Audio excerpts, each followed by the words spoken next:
ಹುಬ್ಬಳ್ಳಿಯ ಮಂಟೂರು ರಸ್ತೆಯಲ್ಲಿ ಸ್ಮಶಾನ ನಿರ್ಮಿಸ್ತಾ ಇರುವಂತ ಇಂದಿರಾ ಕ್ಯಾಂಟೀನ್ ವಿವಾದಕ್ಕೆ ಕಾರಣವಾಗಿದ್ದು ಸ್ಮಶಾನದ ಕಾಂಪೌಂಡ್ ಒಡೆದು ಇಂದಿರಾ ಕ್ಯಾಂಟೀನ್ ನಿರ್ಮಾಣ ಮಾಡಿರುವಂತ ಆರೋಪ ಈಗ ಕೇಳಿ ಬಂದಿರುವಂತದ್ದು. ಸದ್ಯ ಇಂದಿರಾ ಕ್ಯಾಂಟೀನ್ ನಿರ್ಮಾಣ ಸ್ಥಳಕ್ಕೆ ಶ್ರೀರಾಮ ಸೇನೆಯ ಮುಖಂಡ ಪ್ರಮೋದ್ ಮುತಾಲಿಕ್ ಭೇಟಿ ನೀಡಿ ಕಾಂಗ್ರೆಸ್ ಮತ್ತು ಸ್ಥಳೀಯ ಶಾಸಕ ಪ್ರಸಾದ್ ಅಬ್ಬಯ್ಯ ವಿರುದ್ಧ ಕಿಡಿಕಾರಿದ್ರು. ಅಲ್ಲದೆ ಹಿಂದೂ ಸ್ಮಶಾನದ ಕಾಂಪೌಂಡ್ ಕೆಡವಿ ಇಂದಿರಾ ಕ್ಯಾಂಟೀನ್ ಕಟ್ಟಲಾಗ್ತಾ ಇದೆ, ಕಾಂಗ್ರೆಸ್ ಸರ್ಕಾರ ಇದೆ ಅಂತ ದರ್ಪ ತೋರ್ಲಾಗ್ತಾ ಇದೆ.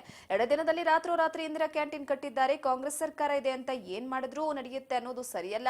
ನಿಮಗೆ ತಾಕತ್ತಿದ್ರೆ ಕಬರಸ್ಥಾನದಲ್ಲಿ ಇಂದಿರಾ ಕ್ಯಾಂಟೀನ್ ಕಟ್ಟಿ ದಲಿತರ ಓಟ್ ಮೇಲೆ ಗೆದ್ದಿದ್ದೀರಿ, ದಲಿತರಿಗೆ ಅನ್ಯಾಯ ಮಾಡ್ತಾ ಇದ್ದೀರಿ, ಇಲ್ಲಿನ ದಲಿತರಿಗೆ ತೊಂದರೆ ಕೊಡ್ತಾ ಇದ್ದೀರಿ, ಕೂಡಲೇ ಇಂದಿರಾ ಕ್ಯಾಂಟೀನ್ ಕಟ್ಟಡ ಸ್ಥಳಾಂತರ ಮಾಡಿ, ಇಲ್ಲದಿದ್ರೆ ನಾವೇ ತೆರವು ಮಾಡ್ತೇವೆ ಅಂತ ಎಚ್ಚರಿಕೆ ಕೊಟ್ಟಿದ್ದಾರೆ. ಇದಕ್ಕೆ ಕಾಂಗ್ರೆಸ್ ಶಾಸಕ ಪ್ರಸಾದ್ ಕೂಡ ತಿರುಗೇಟನ್ನ ಕೊಟ್ಟಿದ್ದು, ಇದೊಂದು ರಾಜಕೀಯ ಪ್ರೇರಿತವಾದಂತಹ ವಿರೋಧ. ಅಲ್ಲಿನ ಜನ ಇಂದಿರಾ ಕ್ಯಾಂಟೀನ್ ನಿರ್ಮಾಣಕ್ಕೆ ವಿರೋಧ ವ್ಯಕ್ತಪಡಿಸಿಲ್ಲ, ಇದರಿಂದ ರಾಜಕೀಯ ಲಾಭ ಪಡೆಯುವುದಕ್ಕೆ ಕೆಲವರು ವಿರೋಧ ಮಾಡ್ತಾ ಇದ್ದಾರೆ ಅಂತ, ಇದು ಬೇಡ ಅಂದ್ರೆ ಸ್ಥಳಾಂತರ ಮಾಡಲಾಗುವುದು ಅಂತ ಸ್ಪಷ್ಟಪಡಿಸಿದ್ದಾರೆ. ಜನರಿಗೆ ಒಳ್ಳೇದಾಗಲಿ ಅಂತ ಒಂದು ಉದ್ದೇಶ ಇಟ್ಕೊಂಡು ಮಾಡಿದ್ದೀನಿ ವಿನಃ ಬೇರೆ ಕೆಟ್ಟ ಉದ್ದೇಶ ಇಟ್ಕೊಂಡು ಮಾಡಿಲ್ಲ.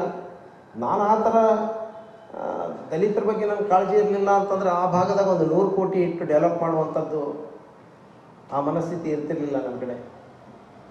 ನಾನು ಒಬ್ಬ ದಲಿತನಾಗಿ ನನಗೆ ಏನದು ಕಾಳಜಿ ಅನ್ನೋಂಥದ್ದು ಗೊತ್ತೈತಿ. ಇವರು ಭಾಷಣ ಮಾಡುವಂಥದ್ದು ಬಹುಶಃ ಎಷ್ಟು ಹಿಂದೆ ಎಲ್ಲ ಸಿಕ್ಕಾಪಟ್ಟೆ, ಇವತ್ತಿಗೂ ಡ್ರಗ್ಸು ಅದು ಎಲ್ಲ ಗಾಂಜಾ, ಇವತ್ತು ಅಲ್ಲಿ ಕೆಲವು ಭಾಳ ದೊಡ್ಡ ದೊಡ್ಡ ಫೋಸ್ ಹೊಡೆದೇನು ಮಾಡ್ತಾರೆ, ಎಲ್ಲ ಇಲ್ಲಿಗೆಲ್ಲ ಆ್ಯಕ್ಟಿವಿಟೀಸ್ ಅವರೇ ಮಾಡ್ತಾರೆ. ಎಲ್ಲ ಶರಾಯ ಮಾಡಿಸೋದು, ದಂಧೆ ಮಾಡಿಸೋದು ಎಲ್ಲ ಇವರೇ ಅದಾರೆ ಕೆಲವರೆಲ್ಲ. ಅದನ್ನೆಲ್ಲ ತೆಗೆಸ್ತೀನಿ ಅದನ್ನೆಲ್ಲ.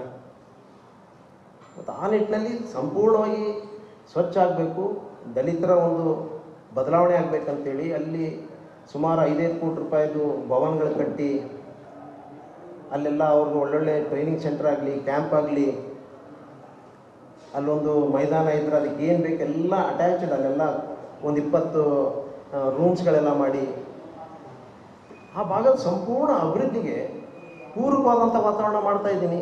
ಯಾರೋ ನಮ್ಮ ದಲಿತರು ಬೇರೆ ರೀತಿಯಲ್ಲಿ ಹೋಗಬಾರ್ದು, ಮುಂದಿನ ಫ್ಯೂಚರ್ ಮಕ್ಕಳದ ಒಂದು ಬದಲಾವಣೆ ಆಗಬೇಕನ್ನುವಂಥ ಉದ್ದೇಶ ಇಟ್ಕೊಂಡು ಇವತ್ತು ಇದು ಮಾಡ್ತಾ ಇದ್ದೀನಿ. ಇವತ್ತು ಅದಕ್ಕೆ ವಿನಾಕಾರಣ ಈ ರೀತಿ ಸುಳ್ಳು ಆಪಾದನೆ ಮಾಡೋದ್ರ ಮೂಲಕ ಇಡೀ ಏನೋ ಒಂಥರ ತಪ್ಪು ಮಾಡಿಬಿಟ್ಟಿದ್ದಾರೆ ಅನ್ನುವಂಥದ್ದು ಎಲ್ಲೋ ಒಂದು ಕಡೆ ಇವತ್ತು ಲೋಕಲ್ ಮೀಡಿಯಾದಲ್ಲಿ ಕೂಡ ನಾನು ಲೋಕಲ್ ಚಾನಲ್ ಕೂಡ ನಾನು ನೋಡಿದೆ. ಇವತ್ತು ಯಾರೋ ಅಲ್ಲಿ ಬೆಂಗಳೂರು TV ಬಂದರೆ ಯಾರೋ ನಮ್ಮ ಮಿನಿಸ್ಟ್ರು ಫೋನ್ ಮಾಡಿದೆ. ನಾನು ಹೇಳಿದೆ ಯಾವುದೋ ಕೆಟ್ಟ ಉದ್ದೇಶ ನಾನೇನು ಸ್ವಂತ ಮಾಡ್ಕೊಂಡಿಲ್ಲ ಸರ್,